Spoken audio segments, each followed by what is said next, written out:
तो भाइयों मेरे दोस्तों, बात कुछ ऐसी है कि जब सुबह उठकर मैंने ग्लोबल मार्केट को देखा तो एक बहुत बड़ा क्रैश, एक बहुत बड़ी गिरावट देखने को मिली। आप खुद देख सकते हो। एशियन मार्केट जापान का निकाई 679 पॉइंट माइनस में चल रहा है। लगभग लगभग 1.8% की गिरावट है इसके अंदर। जापान का ही हैंगसेंग लगभग लगभग आधा परसेंट नीचे गिरा हुआ है, 152 पॉइंट माइनस में चल रहा है। कॉस्पी भी माइनस में चल रहा है। तो पूरी की पूरी एशियन मार्केट में जापान का जो बाजार है वो नीचे गिरा हुआ है। ठीक है। इसके अलावा यूरोपियन मार्केट की बात करें तो यूरोपियन मार्केट में फिट्सी, कैक, डेक्स सब के सब माइनस में चल रहे हैं, गिरावट के अंदर चल रहे हैं। अब कभी कभार ये होता है कि यूरोपियन मार्केट हो गई, एशियन मार्केट हो गई, वो माइनस में रहती है, लेकिन यूएस का बाजार जो है वो पॉजिटिव में चलता है, उतनी बड़ी गिरावट नहीं दिखाता। लेकिन आज के दिन क्या हो गया, यूएस मार्केट भी दोस्तों लुढ़क गई। जी हाँ, डॉ जोन्स में लगभग लगभग 1.5% की गिरावट है, S&P 500 में लगभग लगभग 2% की गिरावट है और नैस्डैक में लगभग लगभग 2.5% की गिरावट हमें देखने को मिली है। तो ज़बरदस्त गिरावट आई है यूएस मार्केट के अंदर। ठीक है। तो इस गिरावट का अपने भारतीय बाजार पर कितना असर पड़ेगा और ये गिरावट आखिर आई क्यों है, ऐसी कौन सी तड़कती भड़कती खबर आ गई जिसकी वजह से बाजार एकदम से नीचे गिर गया। तो ये सारी चीज़ें, कुछ इंपॉर्टेंट न्यूज़ वगैरह आपको बताने वाला हूँ। इसके अलावा लास्ट में हम ये देखेंगे कि अब जो निफ्टी है वो कितना नीचे गिर सकती है, कितनी उसके अंदर गिरावट आ सकती है। 1 मंथ के टाइम फ्रेम में हम उसका एनालिसिस करने वाले हैं। ठीक है। तो बड़े टाइम फ्रेम में एनालिसिस करना बहुत ही आसान होता है बजाय कि छोटे टाइम फ्रेम के अंदर। ठीक है। तो सबसे पहले बात करते हैं कि ये ग्लोबल मार्केट में आखिर गिरावट आई क्यों है। तो इस गिरावट का सबसे बड़ा कारण है दोस्तों ये भाई साहब। पहले क्या होता था, यूएस के जो फेड चेयरमैन है मिस्टर जोरेम पोवेल, वो कुछ भाषण दे देते थे तो बाजार थोड़ा मोटा नीचे गिर जाता था, थोड़ा सा हलचल हलचल जरूर करता था, लेकिन उतनी बड़ी गिरावट देखने को नहीं मिलती थी। ठीक है। जल्दी से जल्दी बाजार रिकवर भी हो जाता था। लेकिन जब से टैरिफ को लेकर के मिस्टर डोनाल्ड ट्रंप ने बातचीत करनी शुरू की है, तब से भाई ग्लोबल बाजार में ही तहलका मच गया है। अकेले यूएस बाजार में नहीं बल्कि ग्लोबल बाजार में। ठीक है। मैंने आपको कुछ दिन पहले बताया था कि इस भाई साहब की एक मीटिंग है और ये मीटिंग के अंदर अगर कुछ ऐसी गड़बड़ कर देते हैं, कुछ ऐसे विचार बोल देते हैं तो स्टॉक मार्केट पर सीधा असर पड़ेगा। उन्होंने वैसा ही कर दिया। क्या बात बोल दी उन्होंने, ये बात बोल दी कि भाई अगर कोई भी देश, जैसे कि कनाडा हो गया, अभी तो कनाडा और यूरोपियन देशों पर इन्होंने टारगेट किया हुआ है, तो इन्होंने एक बात बोली है कि जो कनाडा है और जो यूरोपियन देश है, अगर वो कोई भी प्लान बनाते हैं अमेरिका के खिलाफ, कुछ खुफिया प्लान करते हैं, तो उन पर भी तकड़ी कार्रवाई की जा सकती है। टैरिफ को लेकर के एक बड़ा टैक्स लगाया जा सकता है। ठीक है। और ये भी चुटमुट टैक्स नहीं होगा, वो अनुमान से ज़्यादा टैक्स होगा। ठीक है। और अगर टैरिफ लगाया जाता है, मान के चलो कि टैक्स बढ़ाया जाता है आयात पर और निर्यात पर, क्योंकि एक देश से सामान निकाला जाता है, दूसरे देश भेजा जाता है, दूसरे देशों से सामान लिया जाता है और फिर अपने देश से भेजा जाता है। तो कुछ ऐसा होता है दोस्तों, अलग अलग देशों में आयात और निर्यात होता रहता है। ठीक है। तो इस टैक्स का सीधा असर कहाँ पर पड़ेगा, बिजनेसमैन पर पड़ेगा, बिजनेसमैन की इनकम पर, उनकी ग्रोथ पर असर पड़ेगा। और अगर उनकी ग्रोथ पर असर पड़ता है तो इकोनॉमी पर भी असर पड़ेगा। इकोनॉमी की डाउन होगी, अर्थव्यवस्था उस देश की डाउन जाएगी। और अगर इन इकोनॉमी की डाउन हो गई तो स्टॉक मार्केट भी नीचे गिरेगी। सिंपल लॉजिक ये है। अब कुछ कुछ चीज़ें क्लियर हुई कि अगर ये टैक्स बढ़ा देते हैं तो बिजनेसमैन लोगों के लिए घाटा हो सकता है और वहाँ पर देश की भी अर्थव्यवस्था के लिए थोड़ा सा नुकसानदेह हो सकता है। तो बिजनेसमैन लोगों ने क्या किया कि अगर कुछ ऐसा हो जाता है तो उससे पहले ही उन्होंने, इस न्यूज़ के आते ही उन्होंने प्रॉफिट बुकिंग कर ली। अपना जो जितना भी पैसा उन्होंने स्टॉक मार्केट के अंदर लगा रखा था, उन्होंने बहुत सारी प्रॉफिट बुकिंग ठोक दी, ऊपर के लेवल से पैसा निकाल दिया और स्टॉक मार्केट नीचे गिर गया दोस्तों। जब भी स्टॉक मार्केट के अंदर पैसों की कमी होती है वो ऑटोमेटिक नीचे आ जाता है। या फिर कोई ऐसी खबर फैला दो जिससे कि इन्वेस्टर के कान खड़े हो जाएं और वो अपना तुरंत पैसा निकाल ले। ठीक है। ऐसी कोई सनसनी खबर होनी चाहिए, तो उस चीज़ का असर भी हमें देखने को मिलता है। और यहाँ पर तो न्यूज़ का असर पड़ा ही पड़ा है। तो आप देख सकते हो उन्होंने जस्ट एक ही बात बोली कि भाई अगर कनाडा और यूरोपियन देश अगर कुछ भी कानूनी कार्रवाई, वो कुछ भी खुफिया प्लान बनाते हैं अमेरिका के खिलाफ है, तो भाई साहब बड़ा टैक्स लगाया जा सकता है। इन्होंने ये बात बोल दी और इसके चलते फिर बिजनेसमैन लोगों ने अपना प्रॉफिट बुकिंग कर ली, पैसा निकाल दिया और स्टॉक मार्केट नीचे गिर गया। समझ में आया कि ये आखिर नीचे क्यों गिरा है। तो यही इसकी सबसे बड़ी वजह थी दोस्तों। ठीक है। और इसका अपने भारतीय बाजार पर असर पड़ेगा या नहीं, तो दोस्तों इसका असर 101% पड़ेगा न्यूज़ के अनुसार।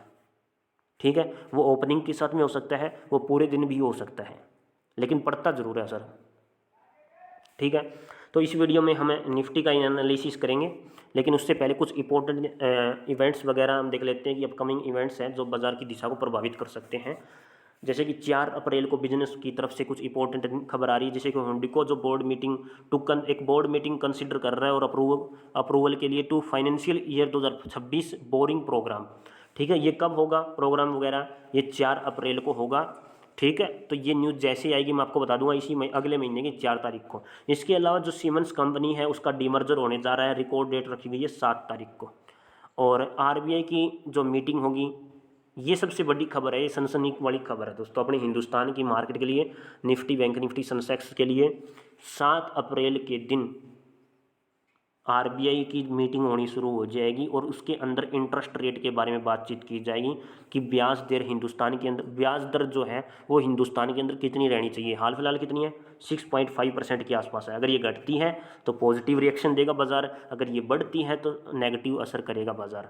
ठीक है, तो ये आपको नोटिस करना पड़ेगा, 7 अप्रैल वाली तारीख है। सबसे खतरनाक बवाल मचाने वाली खबर है एचडीएफसी बैंक के Q4 के रिजल्ट, क्योंकि एक बार क्या हुआ था, डिपॉजिटरी ग्रोथ और क्रेडिट ग्रोथ है दोस्तों, बैलेंस बिगड़ गया था इस दोनों का।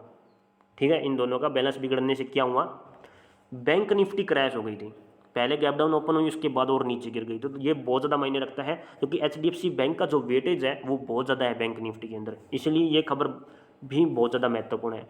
हिंडाल्को अर्निंग प्लस डिविडेंड से नंबर आने वाले हैं, वो 20 मई को आएंगे, जैसे ही आपको आएंगे आपको बता दूंगा।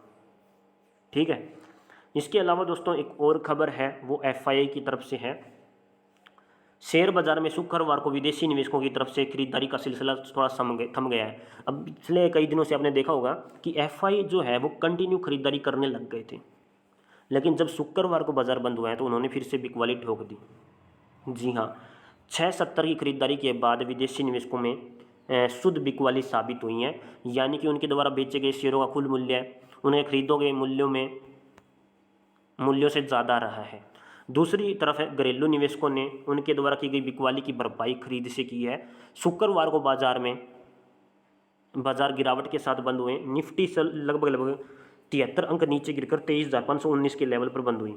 ठीक है, तो ये कुछ खास खबर नहीं है दोस्तों। ठीक है, इसके अलावा एक खबर और आ रही है एनएससी और बीएससी की तरफ से, ये आपने पढ़ भी ली होगी। देखो सिंपल सा लफड़ा है, सारा सौदा है पैसों का भाई।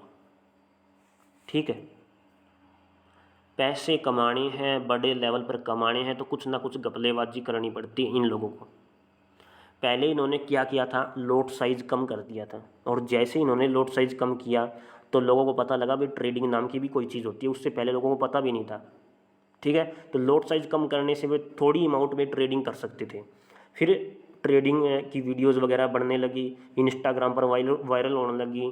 ठीक है, टिकटॉक पर भी आने लग गई थी, बड़े बड़े प्लेटफॉर्म पर ट्रेडिंग की जो वीडियोस वगैरह है वो वायरल होने लग गई थी। फिर लोगों को पता लगा कि हाँ ट्रेडिंग नाम की भी कोई चीज़ होती है, स्टॉक मार्केट नाम की भी कोई चीज़ होती है। ठीक है, तो ऐसा कब हुआ, जब इन्होंने लोट साइज़ कम कर दिया था। भाई कम अमाउंट में आप ट्रेडिंग कर सकते हो। उससे पहले क्या था, इनका लोट साइज़ बहुत बड़ा था, एक बिजनेसमैन वाला बंदा ही ट्रेडिंग कर सकता था। ठीक है, तो अब फिर से इन्होंने कानून में थोड़ा सा बदलाव किया है। कुछ खबर आई है 28 मार्च को दोस्तों, क्या खबर आई है वो देख लो एक बार आप। नेशनल स्टॉक एक्सचेंज यानी कि एनएससी ने चुनिंदा इंडेक्स के डेरिवेटिव कॉन्ट्रैक्ट के लिए लोट साइज में संशोधन कर दिया है, बदलाव कर दिया। और ये बदलाव कब लागू होगा, इस अगले महीने की 25 तारीख को लागू हो जाएगा, जब नए लोट साइज आएंगे एक्सपायरी के बाद। ठीक है, और 28 मार्च को दिए गए नोट में एनएससी ने लोट साइज बढ़ाने का ऐलान कर दिया है। ये इंपॉर्टेंट खबर है दोस्तों। अब क्या होगा इसके अंदर, बैंक निफ्टी का जो लोट साइज है वो 30 से बढ़ाकर 35 किया जाएगा। मिड कैप निफ्टी के अंदर जो है वो 120 का जो लोट है वो 140 का कर दिया जाएगा। और इसके अलावा कुछ प्रमुख इंडाइसिस हैं, अलग अलग हैं, उनमें कोई बदलाव नहीं किया गया है हाल फिलहाल तक तो। ठीक है, और ये चीज़ें कब लागू होगी, ये 25 अप्रैल को 2025 को लागू हो जाएगी नए लोट साइज के अंदर, और जब एक्सपायरी के नए कॉन्ट्रैक्ट शामिल होंगे। ठीक है, तो ये इंपॉर्टेंट खबर थी जो मुझे आपको बतानी थी, वो मैंने आपको सिंपल भाषा में बता दी है। इसके अलावा दोस्तों अब बात करते हैं मुद्दे की। भाई निफ्टी के 1 मंथ के टाइम फ्रेम में एनालिसिस कर लेते हैं। अगर इसका 1 मंथ का टाइम फ्रेम देखें तो भाई एक बड़ा पैटर्न इसके अंदर बना हुआ था। इस पैटर्न को हम क्या बोलेंगे, ये कुछ आपको ऐसे दिखाई देगा, ऐसे हुआ, देन ऊपर गया, फिर बाजार नीचे गिर गया, और ये होता क्या है, यहीं से फिर उठ जाता है। ठीक है, समझ में आई कहानी।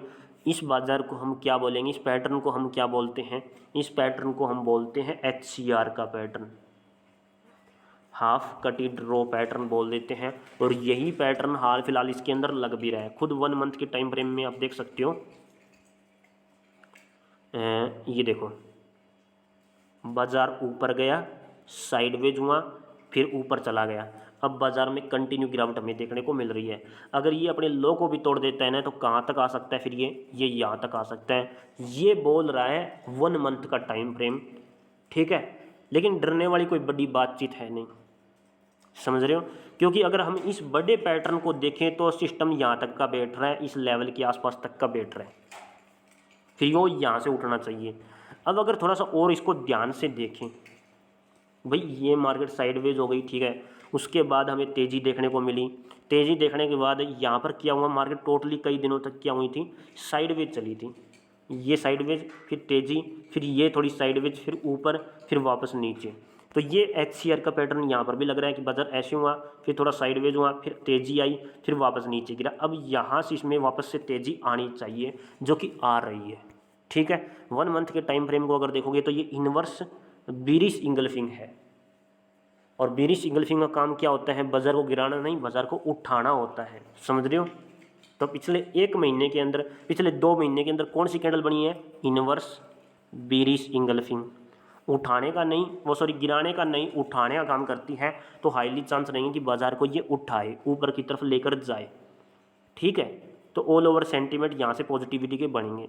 अब रीटेस्टिंग करने के लिए वो थोड़ा नीचे की तरफ खिसक रही है। भाई जैसे कि इतनी बड़ी कैंडल बनी, तो रीटेस्टिंग करने के लिए वो ऊपर जाएगी, तो ऊपर भी चली गई, अच्छी खासी पॉजिटिव कैंडल बन गई। तो अब ये भी बड़ी कैंडल हो गई है, तो रीटेस्टिंग करने के लिए वो 50% एरिया के आसपास आए, देन फिर से अपसाइड मोमेंटम में निकल ले, समझ रहे हो, एक बड़ी तेज़ी दिखाई दे। तो 1 मंथ का टाइम फ्रेम क्या बोल रहा है आप खुद देख सकते हो। इसका 50% एरिया अगर मैं निकालता हूँ तो लगभग 22,800 के आसपास और 23,000 की रेंज के बीच में इसका 50% एरिया पड़ रहा है। तो अगर ये यहाँ तक आती है तब भी ये उठने की हाईली चांस है, ऊपर की तरफ ही बाजेगी, क्योंकि ऑल ओवर अब रीटेस्टिंग करने के लिए वो नीचे आ रही, देन अगेन अपसाइड मोमेंटम में चली जाएगी, ठीक है। इस कैंडल, दोनों कैंडल्स के हिसाब से देखें तो इन्वर्स बीरिश इंगल्फिंग है, बाजार को उठाने का काम करती है, और गिर रही है तो वो रीटेस्टिंग करने के लिए आ रही है, देन अगेन अपसाइड मोमेंटम में भाग जाएगी, समझ रहे हो। और अगर वो 50% एरिया को क्रॉस कर देती है बाई चांस, बल्कि हालांकि अभी चांस नहीं है इतने, लेकिन फिर भी अगर क्रॉस कर देती है डाउन साइड में, तो फिर हमें बैंकर गिरावट देखने को मिलेगी। फिर इसमें कोई वो बड़ी दिक्कत वाली बात नहीं है, ठीक है। फिर तो पिछली सप्लाई को ही आगे काउंट करना पड़ेगा, ठीक है। लेकिन अभी ऐसा कुछ लग नहीं रहा है, क्योंकि ऑल ओवर पिछले 5-6 महीनों से कंटिन्यू बाजार नीचे गिर रहे हैं, ओके। तो बाजार की हाईली उठने के ही चांसेस है, बट वो रीटेस्टिंग करने के लिए नीचे आ रही है। और EMA की बात करूं तो जो अपना इंडिकेटर सेट है वो 24,125 के आसपास है। जैसे इसको क्रॉस किया तो आप खुद देख सकते हो, इस पैटर्न के हिसाब से अगर मैं देखता हूं कि बाजार नीचे गिरा, साइडवेज हुआ, फिर नीचे गिरा, तो अपसाइड मोमेंटम में जा रहा है, तो लगभग इस लेवल के पास जाना चाहिए उसको। और अगर वो इस लेवल के पास जाता है तो कौन सा लेवल बैठेगा, ये बैठेगा 24,400 के आसपास। जी हाँ दोस्तों, अगर वो रिटेस्टिंग करके जैसी पॉजिटिव कैंडल निकाले तो 24,400 का महत्वपूर्ण पहला टारगेट है। दूसरा हो जाएगा 25,000 के आसपास। 24,400 से 25,000 मतलब 600 पॉइंट ये रहेंगे। और हाल फिलहाल ये 23,500 पर ट्रैवल कर रहा है। तो अगर ये अभी पॉजिटिव होना चाहता है, थोड़ा रिटेस्टिंग करके अपसाइड मोमेंटम में जाना चाहता है, तो 24,400 का लेवल महत्वपूर्ण रहेगा, यानी कि लगभग 900 पॉइंटों का मोमेंटम ऊपर की तरफ बैठा हुआ है, ठीक है। वो मैं आपको बता दूंगा कि मामला क्या रहने वाला है। हमें चाहिए बस एक पॉजिटिव कैंडल, वो भी रीटेस्टिंग एरिया पर। इस पॉजिटिव कैंडल यहाँ पर 50% एरिया पर है, और अगर यहीं कहीं पर हमें पॉजिटिव कैंडल देखने को मिलती है, इस लेवल के पास में एक सपोर्ट लेवल ये बना हुआ है यहाँ कहीं पर, तो इस लेवल के पास में भी अगर कोई पॉजिटिव कैंडल देखने को मिलती है तब भी सेंटीमेंट पॉजिटिव है, और ये यहाँ तक का मोमेंटम है, ठीक है। 24,400 का लेवल मैंने आपको बताया है, ठीक है। और उसके बाद इस कैंडल का 50% एरिया, देन फिर 100% एरिया, समझ रहे हो। तो ये चीज़ें बहुत ज़्यादा महत्वपूर्ण है। और वैसे 1 डे के टाइम फ्रेम में देखोगे तो 1 डे के टाइम फ्रेम में दोस्तों क्या कहते हैं उसको, ब्लू रे का पैटर्न बना हुआ है। और ब्लू रे के पैटर्न के अनुसार तेजी बाजार में आ रही है। तो दिस इज द ब्लू रे का पैटर्न, ठीक है। ये गया ऊपर, ये गया ऊपर, ये गया ऊपर, नीचे गिरा, फेक ब्रेकडाउन किया, वापस सेडमेंटम में उठ गया, अच्छी खासी तेजी दिखा दी। अब रिटेस्टिंग करके वापस सेडमेंटम में जाना चाहिए, क्योंकि यहीं वो गिराने वाला पैटर्न है। इसको क्रॉस कर दिया एक बार, 24,000 के ऊपर पॉजिटिव क्लोजिंग दे दी, 23,800 के ऊपर, तो ऑल ओवर सेंटीमेंट पॉजिटिव हो जाएगा दोस्तों। 23,800 का लेवल आपको नोट करना है। एक बार इसके ऊपर पॉजिटिव क्लोजिंग हो गई तो ऑल ओवर सेंटीमेंट पॉजिटिव हो जाएगा। फिर बाजार सारे के सारे लेवल क्रॉस कर देगा, ये वाला, फिर ये वाला, 25,000 के आसपास, फिर 26,000 के आसपास सारे लेवल क्रॉस हो जाएंगे और मार्केट ऑल टाइम हाई लगाता हूँ आपको दिखाएगा। ATH बोल देते हैं शॉर्ट फॉर्म में, ठीक है। तो ये चीज़ें हैं। बल्कि जो अभी हाल फिलहाल ग्लोबल मार्केट क्रैश हो रही है तो उसका असर हमें थोड़ा सा नेगेटिव देखने को मिल सकता है, इसमें कोई वो दोहराई वाली बात नहीं है दोस्तों, ठीक है। इसको रिफ्रेश कर लेते हैं। तो वो शुरुआत में थोड़ी मोटी हमें गिरावट देखने को मिल सकती है, बाजार थोड़ा मोटा 50% एरिया के आसपास थोड़ा सा क्रॉसिंग कर सकते हैं, देन अगेन मोमेंटम में जा सकते हैं। अभी एनालिसिस यही बोल रहे हैं दोस्तों, ठीक है। तो वीडियो देखने के लिए आप सभी का बहुत बहुत धन्यवाद। भारत माता की जय दोस्तों। शाम को वीडियो आने वाली है वीकली एनालिसिस वाली, तो उस वीडियो को ज़रूर देखना कि अगले एक हफ्ते तक बाजार किस लेवल तक जा सकता है, ठीक। टेलीग्राम चैनल को जिस भी दोस्तों ने ज्वाइन नहीं किया है तो टेलीग्राम चैनल को जरूर ज्वाइन कर लेना और अपने यूट्यूब चैनल को भी अवश्य सब्सक्राइब कर लेना। साथ में दोस्तों बेल आइकन को जरूर प्रेस करके रख लेना ताकि आने वाली हर वीडियो का लेटेस्ट नोटिफिकेशन आपको तुरंत प्राप्त हो सके। जैसे वीडियो डालूँ तुरंत आपको पता लग जाए कि वीडियो आ चुकी है। ओके।